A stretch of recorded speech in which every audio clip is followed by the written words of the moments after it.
What if all of us were smarter than any one of us alone?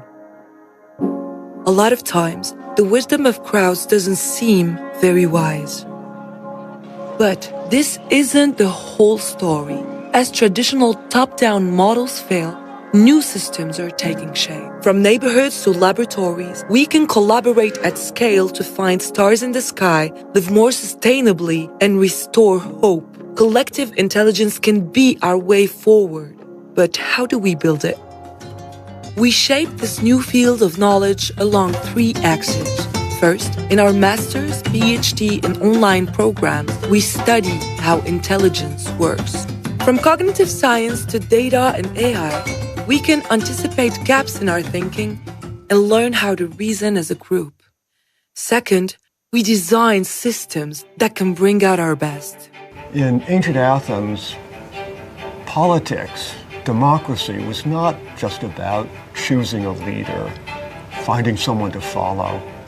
It was about bringing together the knowledge that was dispersed among a large population of diverse people.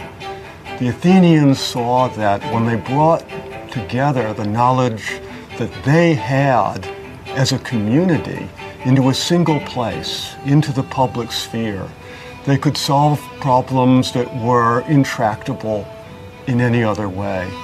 Finally, we bring these systems to life through mobilization, public narrative, and collective creativity. So, how will we accomplish together what none of us can do alone?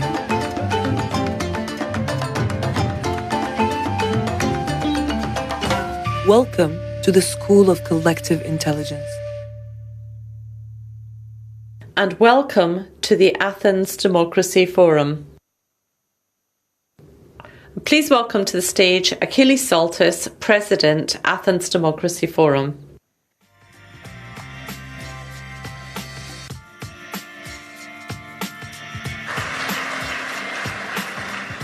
As you can see, I'm continuing my Greek drama with my Achilles heel, and yes, we are here to talk not about my Achilles heel, as I said last night, but the Achilles heel of democracy.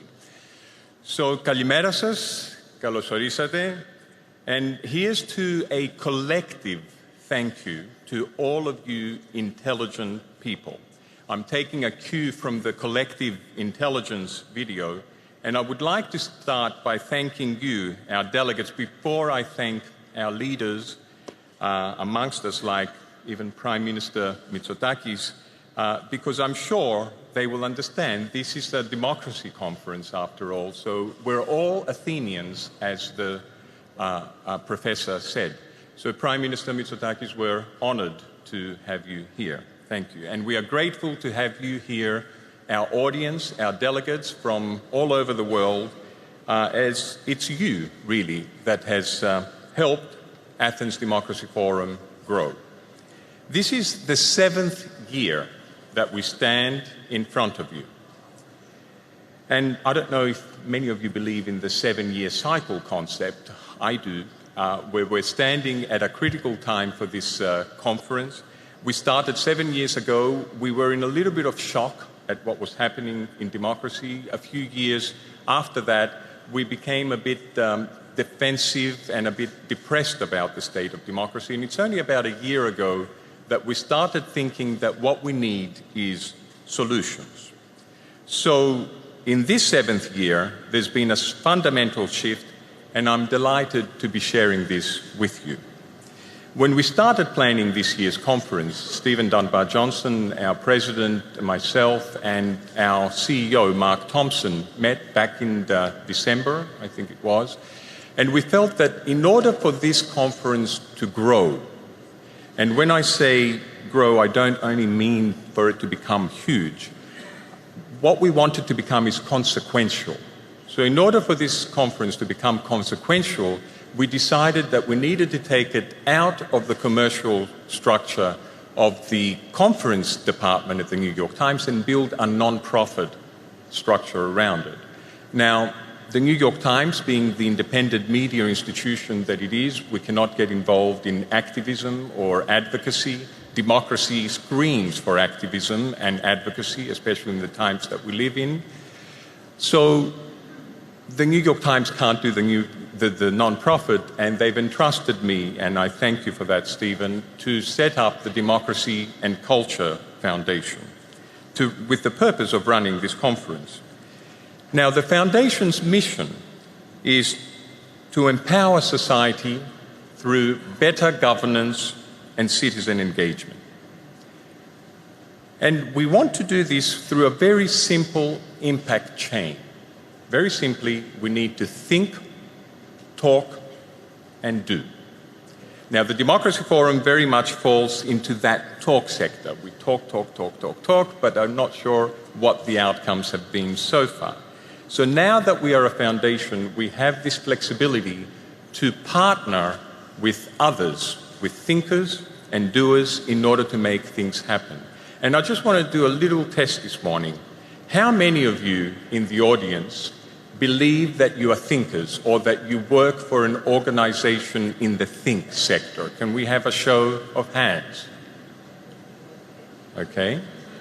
And how many of you in the audience believe that you are doers, that you're working for advocacy and we can make things happen? That's even more encouraging.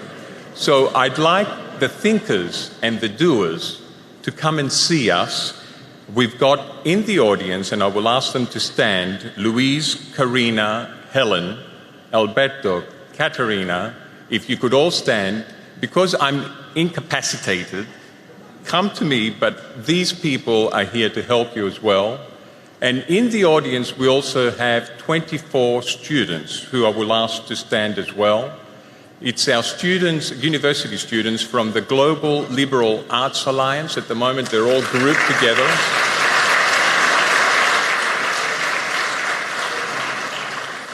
They're all grouped together, but we need to encourage them to come amongst us all. And they are here to act as our voice of youth, of course, as our scribes, because they'll be producing white papers at the end of this conference. But also, if the thinkers and doers can go to them and say to them what ways you believe you can help, we would really much appreciate that. Thank you. So, ladies and gentlemen, I have taken a little bit more time this year with a bit of more of an unconventional opening, because we truly believe it is an exciting opportunity for the Foundation and for you to join the mission of the Foundation. So let me more formally say that on behalf of Annika Saville from the United Nations Democracy Fund, Mayor Bakoyannis of Athens, Kathimerini, and of course the New York Times, we are delighted that we are sharing this journey with you. This year we also have the Kofi Annan Foundation joining our main stakeholders, and we are grateful for Alan Doss and his team for this. We have a legacy to fulfill there of the great man that inspired this conference. So, ladies and gentlemen, it is through your active listening that we will also hear your solutions. This way, all of us have the opportunity to deliver the promise of this conference, which is simply reinventing democracy, new models for our changing world, and to achieve the impact chain of think, talk, and do. And please, use social media smartly, as we will hear at one of our panels. Maybe it hasn't been used smartly. To stay involved and spread the word at handle Athens Forum, or Forum Athens, sorry, and hashtag ADF 2019, or hashtag Athens Democracy Forum. We have a great program lined up for you with exceptional speakers, and yes, I'm happy that people like Stephen Bannon are coming, Maria Schmidt is in the audience, Dr. Henry Wang is in the audience, because, ladies and gentlemen, we're all in this together, and we all need to listen to what everybody has to say to come up with the solutions. Our finest journalists are here, led by Roger Cohen, our host, and Serge Schmeiman, our program director. And we are very honored to have so many sponsors who feel strongly about democracy and the mission of our forum. So we thank the International Chambers of Commerce, who are celebrating, they chose Athens to celebrate their centenary. We're thanking Facebook, and it's very important that Facebook is here, present. They are our headline sponsors. And our gold sponsors, EBRD, Hilton, and other sponsors, Costa Navarino, Microsoft, Libra Group, the Mariana Varadinogiannis Foundation, and Elpida, GNTO, Solidarity Now, Greek Tourism, and so many others like McKinsey, who are doing a strategic plan for the foundation, Aegean, and most of you flew with Aegean here, and Gran Bretagne, where you're staying. There's 30 of them, so I won't go through all the names. Please put your hands together for our sponsors.